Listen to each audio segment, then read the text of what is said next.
The elevator doors closed with a soft metallic sigh, and for a brief second, Michael Carter saw his own reflection in the polished steel.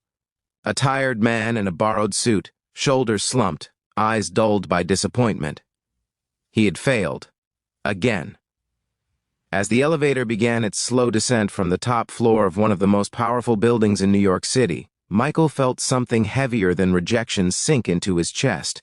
The fear of going home and explaining to his little daughter why hope had once more slipped through their fingers. Before the story unfolds further, take a moment. If you believe in kindness, second chances, and the idea that one moment can change an entire life, please like this video. Share it with someone who needs encouragement, leave a comment, and subscribe to the channel. Your support helps stories like this reach hearts that need them most. Michael Carter was not supposed to be in that building. At least, that's how it felt. Glass walls, marble floors, people walking with confidence and purpose. None of it belonged to a single father who measured his days in school pickups, overdue bills, and prayers whispered late at night. He had practiced for the interview for weeks, rehearsing answers after his daughter Emma fell asleep on the couch beside him.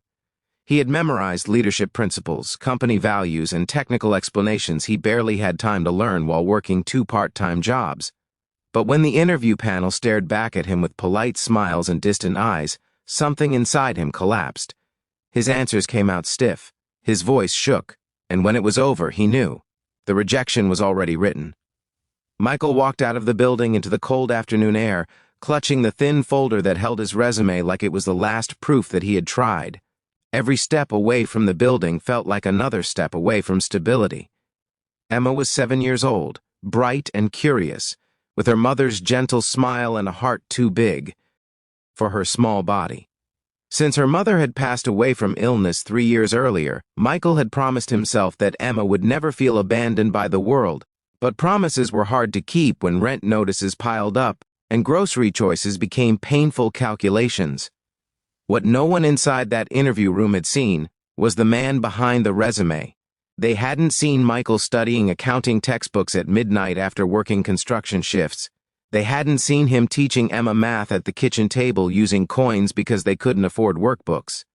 They hadn't seen him praying in the parking lot before the interview, asking God not for wealth, but for a chance. High above the city, in a corner office flooded with light, Billionaire CEO Jonathan Reynolds stood by the window staring at traffic far below. Jonathan had built his empire from nothing, rising from foster care to becoming one of the most respected business leaders in America. Yet lately, success felt hollow. He had everything except peace. The interview earlier that morning replayed in his mind, not because it was impressive, but because something felt wrong. The candidate had been qualified on paper, yet something fragile and human had been dismissed too quickly. Jonathan remembered the look in Michael's eyes when the interview ended. Not anger, not entitlement, just quiet defeat. It reminded Jonathan of himself decades ago, walking away from opportunities because no one had bothered to look beyond the surface. Without fully understanding why, Jonathan turned sharply from the window and walked out of his office. Assistants scrambled, meetings were postponed, and confusion rippled through the executive floor as the billionaire CEO moved with urgency rarely seen. By the time Jonathan reached the lobby, Michael was already crossing the street, disappearing into the crowd like just another invisible man. Jonathan ran.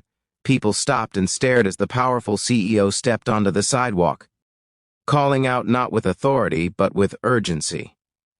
When Michael finally turned around, disbelief crossed his face. He thought perhaps he had forgotten something, or worse, that he was about to be escorted away for some mistake.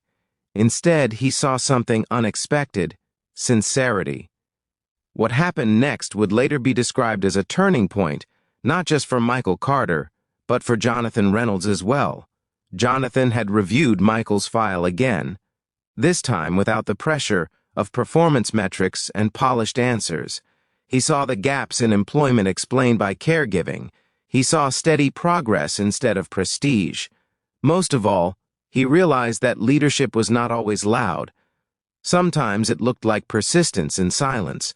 Michael was invited back inside, not for another interview, but for a conversation, not about numbers or strategies, but about life, about loss, about responsibility, about faith and the quiet courage it takes to keep going when no one is watching. Michael spoke honestly, without rehearsed lines or fear, because he had nothing left to lose. And for the first time, someone truly listened. The job Michael was eventually offered was not the one he applied for. It was better suited to his growth, with mentorship and flexibility that allowed him to be present for Emma. But more than that, Jonathan ensured something else: dignity. Michael was not treated as charity, he was treated as potential. Weeks later, Emma stood in their small apartment holding a backpack Michael had surprised her with, her eyes wide with joy. The fridge was fuller than it had been in years, the lights stayed on. And at night, Michael slept without the constant knot of fear in his chest. He knew challenges would still come, but now he had room to breathe. Jonathan, on the other hand, found something he hadn't expected. Watching Michael grow into his role, mentoring others with quiet humility, reminded him why he started his company in the first place. It was never just about profit. It was about people. Purpose returned to Jonathan's life, not through another acquisition, but through compassion. As months passed, Michael never forgot that day. He never forgot how close he had been to giving up, and how one act of empathy changed everything. He began volunteering at interview prep programs for struggling parents, teaching them not just how to answer questions, but how to believe in themselves again. If this story is touching something deep inside you, if it reminds you of a moment when someone gave you a chance or when you wished someone had, please take a moment near the end of this video to like, share, comment, and subscribe. Your engagement helps spread hope to people who need it more than you know. And before this story ends, we have a special request. Please comment the words "Second Chances Matter" below. Let the world know you believe in compassion, faith, and the power of being seen. The truth is, not every failure is final. Not every closed door is rejection. Sometimes, it's a test of endurance. Michael Carter walked away thinking he had lost everything, but what he didn't know was that his quiet strength had already been noticed. And Jonathan Reynolds learned that day that running after a stranger might just be the most important decision he ever made. Because in a world obsessed with success, it is kindness that truly changes lives.